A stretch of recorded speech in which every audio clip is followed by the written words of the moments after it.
Corona panaskan kembali Hovifah versus Risma. Dilansir dari siwo.com, ditulis oleh Tadeus. Pandemi Corona di Indonesia bikin ribut banyak pihak. Sejak mulai masuk, hingga sekarang hampir 3 bulan si COVID-19 ini bercokol di Indonesia.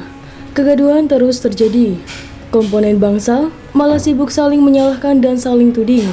Bukannya bekerja sama untuk menangani masalah ini, apa saja bisa dijadikan sumber pemicu keributan, mulai data penderita, metode pengobatan, hingga penyaluran bantuan. Kok jadi teringat masa-masa pemilu dan Pilpres 2019 yang lalu, yang telah memecah masyarakat menjadi golongan amfibi dan reptil. Dan sekarang, pertarungan kembali dilanjutkan. Tak hanya antar golongan yang disebut di atas, ribut-ribut antar jajaran pejabat pemerintahan pun terjadi, baik antara pusat dan daerah. Seperti yang kita terjadi dengan Gubernur dan Pemprov DKI melawan pusat. Antar kepala daerah pun juga.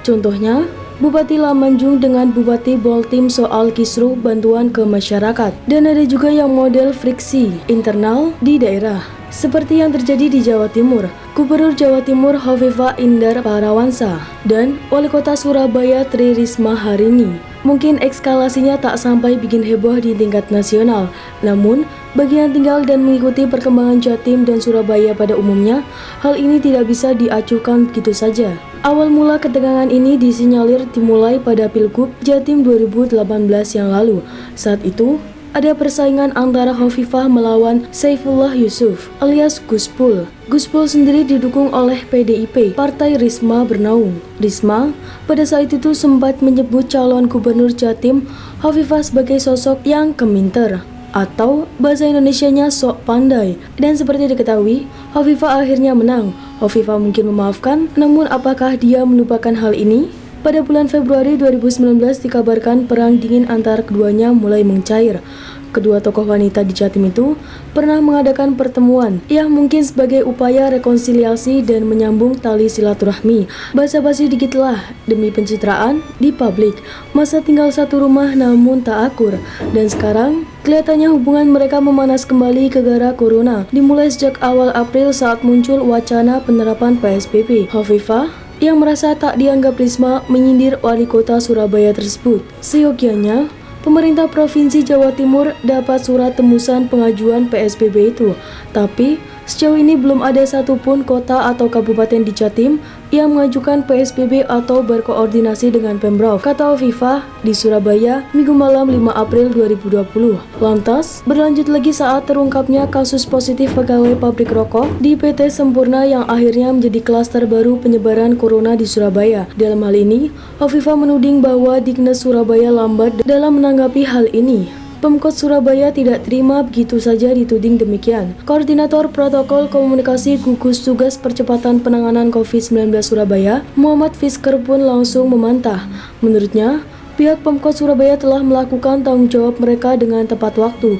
Demikian juga dengan perbedaan penetapan status terkait klaster di 2 pusat perbelanjaan di Kota Pahlawan, yakni Pakuan Mall dan Tanjungan Plaza, antara Gugus Tugas Percepatan Penanganan COVID-19 Jawa Timur dengan Gugus Tugas COVID-19 Surabaya.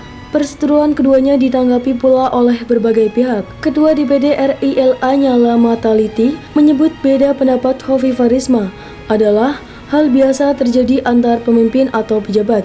Walau mengaku bahwa ada persaingan antara mereka, Lanyala berpendapat yang terpenting keduanya punya niat yang sama untuk kebaikan.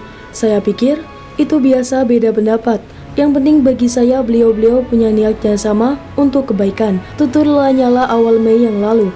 Hal senada diungkapkan oleh Armuji, anggota DPRD Jatim. Dia menyebut bahwa hal ini hanyalah salah paham yang biasa saja. Sejumlah pengamat menilai perang panas antar kedua pemimpin wanita di Jawa Timur ini sebagai bagian dari politik balas dendam. Hovifah yang merupakan rival Risma secara tak langsung saat Pilgub 2018 mungkin akan membalas dalam Pilwali Surabaya 2020. Walaupun masih belum ditetapkan kapan akan digelar, Pilwali Surabaya secara umum boleh dikatakan hanya akan menjadi ajang pertarungan antar Mahfud Arifin yang telah didukung koalisi 7 partai besar melawan jagoan dari PDIP. Hovifah tampaknya tak ingin pemimpin Surabaya yang berikutnya menjadi kerikil dalam sepantunnya saat memimpin Jawa Timur.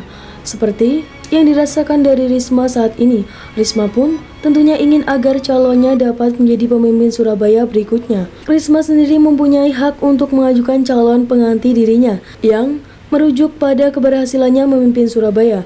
Banyak yang menilai pilihan Risma mengerucut pada nama Eri Cahyadi, walaupun Megawati sendiri belum mengeluarkan rekomnya.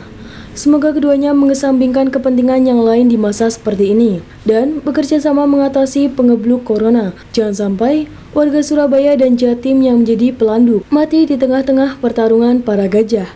Demikianlah kura-kura. Tulis komentar Anda di bawah ini.